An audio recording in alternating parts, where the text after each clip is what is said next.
From the far horizons of the unknown come transcribed tales of new dimensions in time and space. These are stories of the future, adventures in which you'll live in a million, could be years, on 1,000 maybe worlds. The National Broadcasting Company, in cooperation with Galaxy Science Fiction Magazine, presents X minus 1.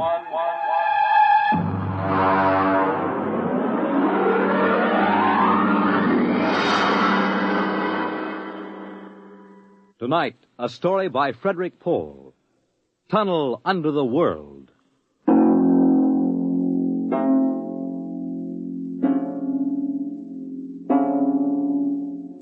On the morning of June 15th, Guy Burckhardt woke up screaming. Ah! It was more real than any dream he had ever had in his life. He could still hear and feel that sharp, metal-ripping explosion, that searing wave of heat. He sat up. Mary! Where are you? Guy, what's wrong? You're trembling. Where were you? In the kitchen cooking breakfast. What is it? I don't know, a dream, I guess.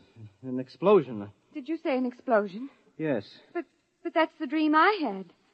What? I dreamed there was a big explosion, and then something sort of hit me on the head. Holy smokes me. Maybe there really was some sort of explosion, and it started us dreaming. Well, there'll be an explosion down at your office if you don't hurry and get to work.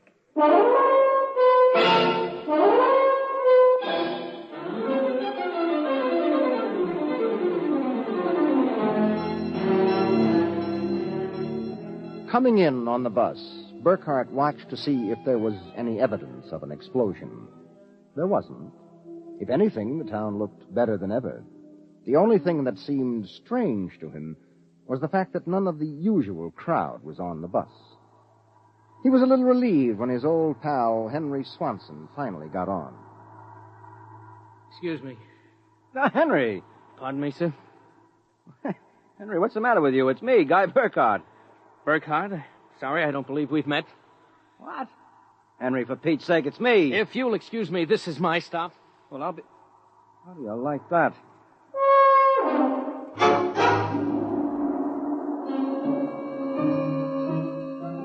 Guy Burckhardt got off in front of the gigantic Contro Chemical Building, took the elevator to the 98th floor where he had worked in the accounting department for 12 years. It wasn't until he was almost at his floor that he realized the speaker was not playing the usual commercials. Friends, are you happy with your present home freezer? Of course not. Well, the answer to your problems is a Fecco freezer. Fecco freezers are better freezers. Most wives would do anything for a Fecco freezer. Friends, are you happy with your present home freezer?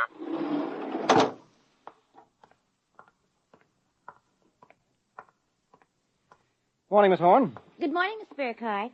Well, new hairdo, I see, huh? Why, yes. Do you like it? That makes a lot of difference in your appearance. Mr. Barth in? No, sir. He had an appointment with Mr. Dorchin of the Human Research Institute. Today? But today's the 15th of June. He has to sign the quarterly statement. He said he wouldn't be in. Huh, that's mighty peculiar. Yes, sir. Oh, by the way, Miss Horn, what the devil is a Fecco freezer? A Fecco freezer? There's some new copy on the elevator commercial. Dorch must have landed another account. Fecco freezers. I really don't know, Mr. Burckhardt. It's a funny day. Can't quite put my finger on it, but there's something strange going on.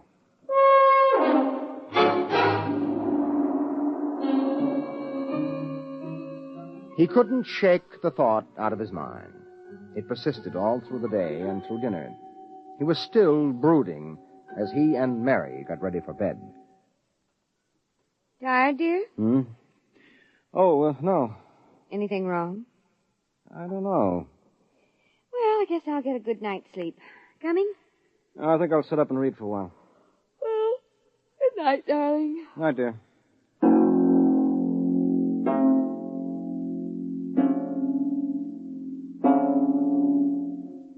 At exactly midnight, Guy Burckhardt lapsed into a sudden, deep sleep.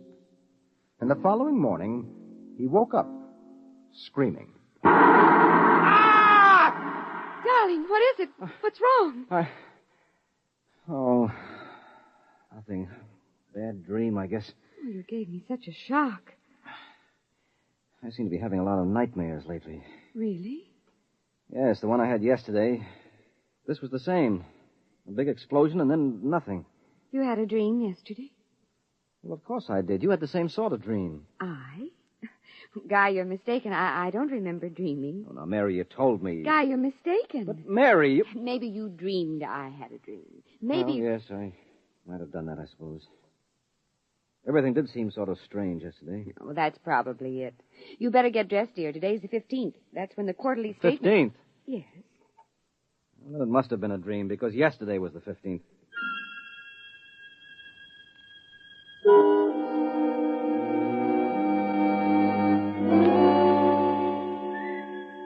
Guy Burckhardt got up, dressed, ate breakfast, and took the usual bus to work.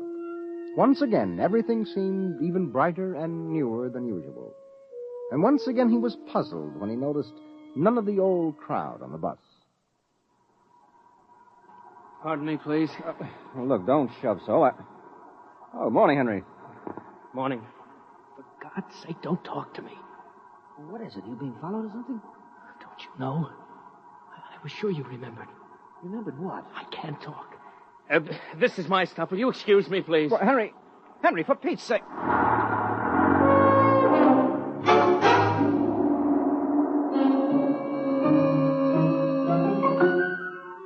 As in yesterday's dream, Guy Burckhardt got off at his stop and took the elevator to the 98th floor.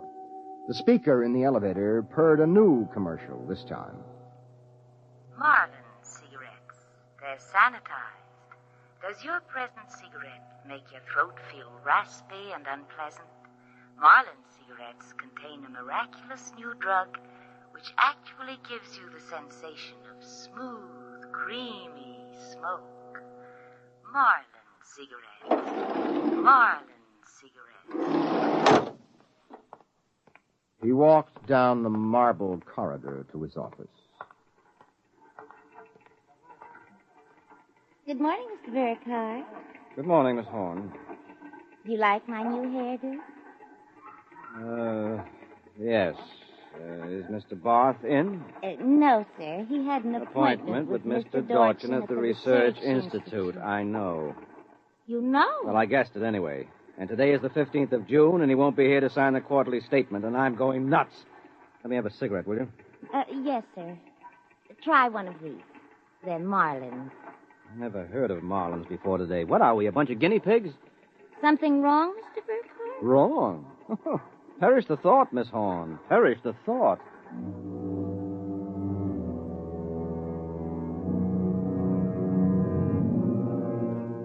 He went to his desk and stared at the mail. Before he opened it, he knew that the factory distributor's envelope contained an order for 12 new electronic computers. He knew that the Development Journal contained an article about a new method of transprinting selective brain circuits of human engineers onto the electric brain circuits of robot engineers to facilitate the operation of automatic factories. He knew that there was a complaint from Feinbeck & Sons about the Control Chemicals' newest household robot circuit. After a long while, he forced himself to open them. They were exactly as he suspected. Hello. This is Swanson, Henry Swanson. What is it? Do you remember? Remember what? Just remember. All right, now listen, Henry, let's stop playing games. Yesterday, either I was dreaming or you snubbed me on the bus. Today, the same thing happens. Oh, you do remember, thank heavens. I thought so when I saw you, but I couldn't be sure. Well, what is it you want? Listen, tomorrow morning, when I get off the bus, you get off with me. Be casual. They may be watching. Who may be watching? Swanson! Hello!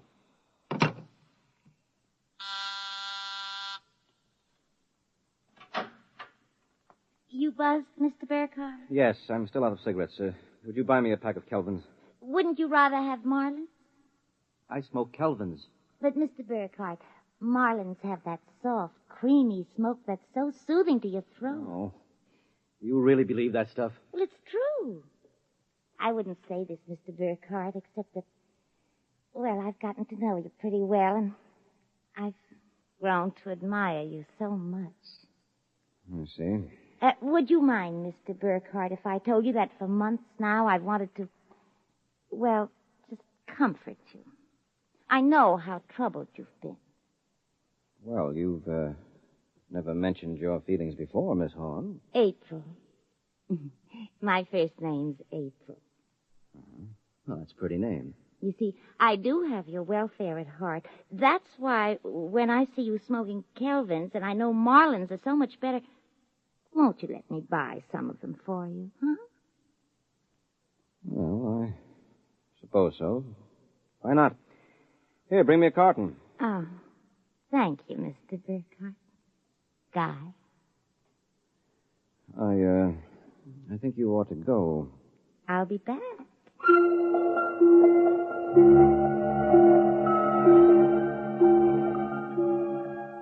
There was something wrong.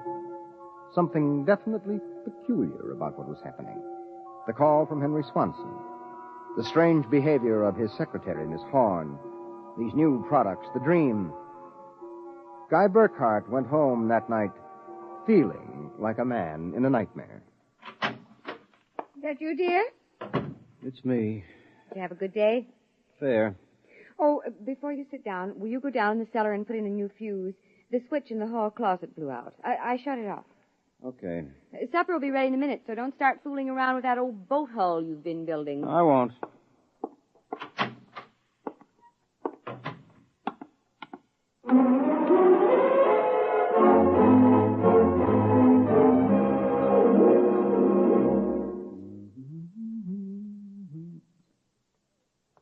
Mary! Mary! What is it? Come down here. Hurry up. What is it? I don't know. I'm not sure. I was looking for a fuse, and I thought maybe I'd dropped one under the boat hull, so I scratched around. Look. Let me put the flashlight on it. Well? Look at the floor. What about the floor? It's supposed to be cement. Well? Well, it's copper. There's a thin layer of cement, but underneath it's metal. Look here. Underneath the concrete, more metal. And here on the wall. You see? Metal. Metal under the floor, behind the walls, every place. Well, I don't really understand. Mary, I know this sounds crazy, but somebody, for reasons I can't even begin to guess, has taken this house and replaced it with a clever imitation. Guy. Mary, I'm going to look around a little more. Well, your dinner will be ready. All right, save it for me. There are a couple of things I've got to figure out.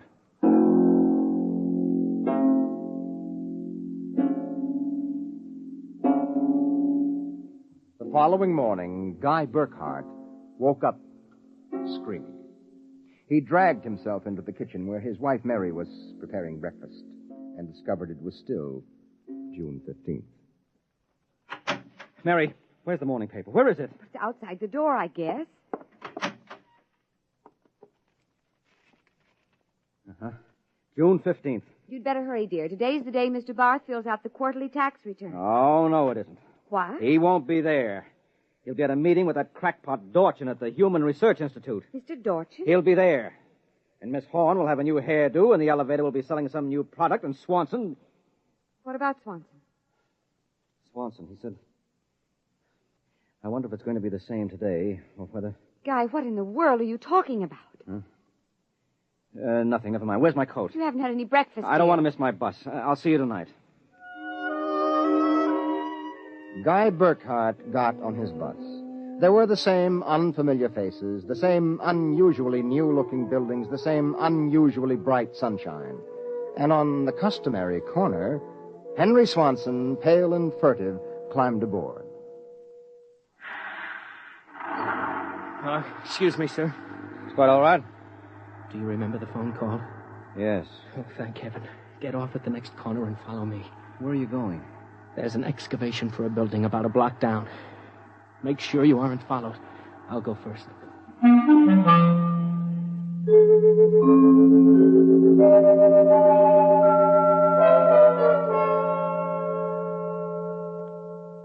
Burckhardt. Here, behind the fence. All right now, Henry, what's this all about? I'm not sure. At first I thought perhaps they were Russians. Now I'm beginning to think they're Martians. No humans could have accomplished what they've accomplished. Now, wait a minute. Start from the beginning, Henry. What's going on? Look, Burckhardt, peculiar things have been happening to you, right? Yes? A lot of your friends are missing. Your house seems changed. Yeah. There's something stranger than that. The date. Today is June 15th. Yet I could swear yesterday was June 15th and the day before that. You got it, friend. It's always June 15th. And you and I are the only ones who know it. But why, Henry? How? I'm not sure. I think it's some sort of mass hypnosis or something. Well, why doesn't it work for us? My wife, Mary, doesn't remember a thing. Somehow, when it happened, they missed us. We were protected from the full force of the rays or whatever they used. Burckhardt, where were you on the night of the 14th, about midnight? Let me see, that was Sunday night. Yes. Yeah, I was down in the cellar under the boat I'm building. And I was in my darkroom developing some pictures. This just doesn't make any sense to me. Russians, Martians. What makes you think that? I've seen them. Where? At the end of the tunnel. What tunnel? The one they built under Tylertown. A tunnel under Tylertown? Yes, that's right. It's made out of copper or some alloy. Copper? Wait a minute. I found a copper layer under my cellar floor last night. So did I. That's how I discovered it. I found a way to get in, too. It's at the bottom of this excavation. Holy mackerel. Henry, why don't we tell the police? Because we can't trust them. Even the police may be Martians in disguise. Oh, come on now. You're being melodramatic. Oh, am I? Well, you just come with me. Where? Into the tunnel. I'll show you.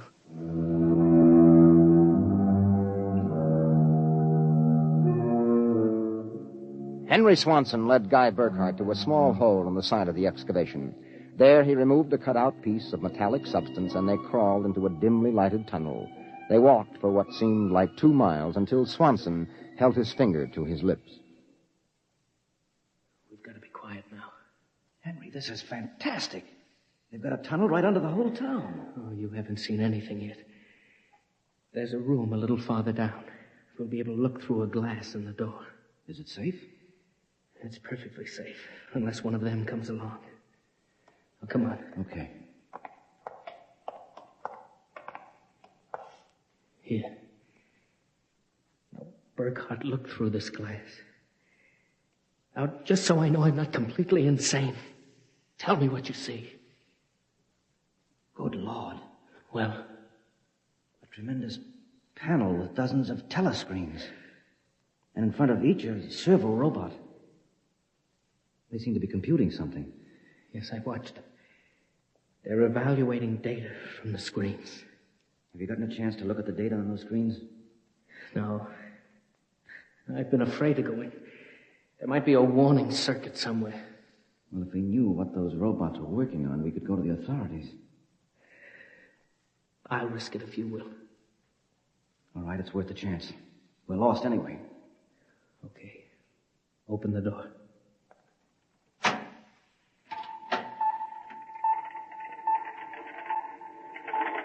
So far, so good. Come on. Let's take a look at that data. But don't interfere with the robots. Don't worry. Here, let's look at this screen. Listen to this. Tests in the 47K12 group with Marlin cigarettes pulled 80% using the soft feminine approach. Indications are that an extension of this approach would influence at least 70% nationwide. The direct elevator pitch pulled only 10%. This should be abandoned and a new series of high persuasion personal elements introduced. Henry, do you know what this means? I haven't the faintest idea. I don't blame you. This is crazy, but it fits the facts when I think about it. Do you know who's behind this? Martians? No, not Martians, Henry. Humans. What? Humans who are interested in developing the perfect propaganda machine. What? I don't know who they are or how they've done it, but somehow they've taken Tylertown over. Hypnosis. Hypnosis, drugs, maybe some kind of a ray or something. However they do it, what happens is that they let us live through a single day. During that day, they pour all kinds of suggestions and propaganda into us. At the end of the day, they evaluate the results, see how we've reacted. And at midnight, they wash the day out of our minds, and the next morning we start the same day over again with different stimuli. Do you know what that means, Henry? Suppose one man learned how to influence people 100%. Why, in a year, he could sell us anything from freezers to political candidates. Oh, wait a minute. We're guinea pigs, Henry. This whole community is one big test tube for Dorchin's propaganda research. Burckhardt, what do we do? I don't know, but somehow we've got to get out of this town and get to the FBI. What do you think we can? It's worth a try. Come on. Wait. Huh? What is it? Look through the door. There's somebody coming down the tunnel. You've got to hide. Behind the circuit box. Wait. Good Lord, it's Dorchin, the head of the Research Institute. Shh, quiet.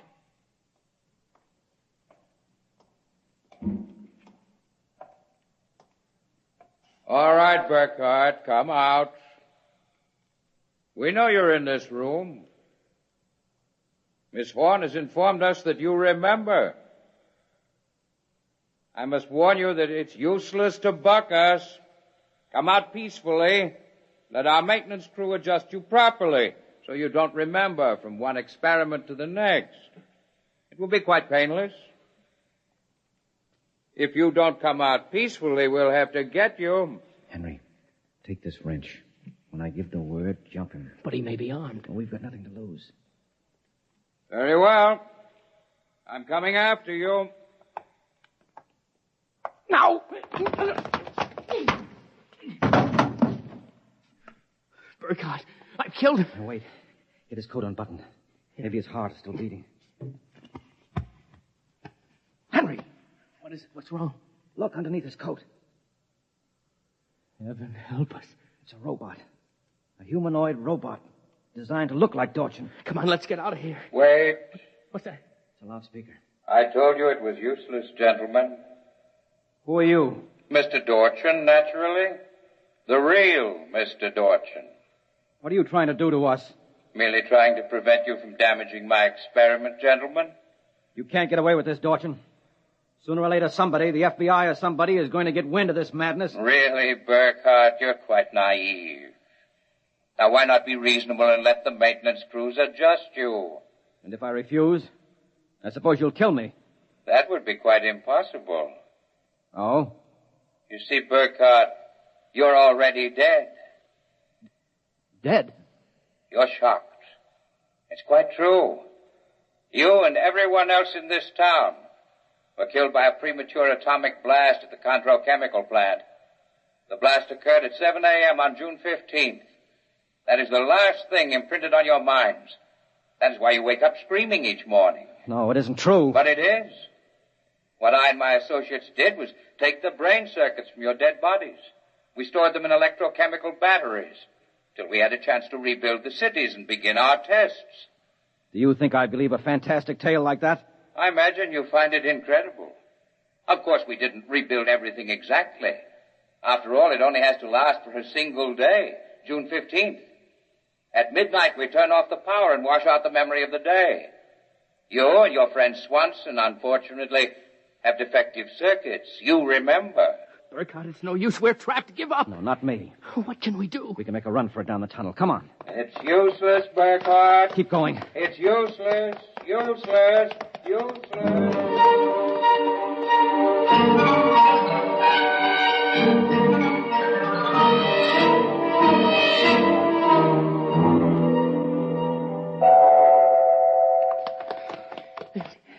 Now, this door is open. It opens. Oh, no. No, I don't believe it. Swanson, look.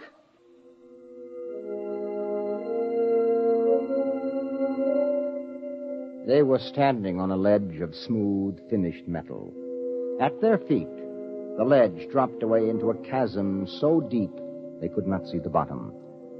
Beyond was only a glare so bright that their eyes could not stand to look into it. And yet, just at the limit of their vision, something towered. Something so huge it was almost inconceivable. Something. Burckhardt? Yes? This is Dorchin. Now do you understand why it's useless? The great looming figure moved closer. It seemed to take shape now, and yet it was so gigantic as to be unbelievable. It came closer. The glare was partially blocked. And then, Guy Burckhardt knew that the towering shape was none other than Dorchin himself. You see how I did it, Burckhardt? I took your brain circuits and had them reduced so they could be transferred to tiny humanoid mannequins. That's what you are, Burckhardt. A tiny miniature of yourself. And this city, this whole experiment I'm conducting, is built on a tabletop.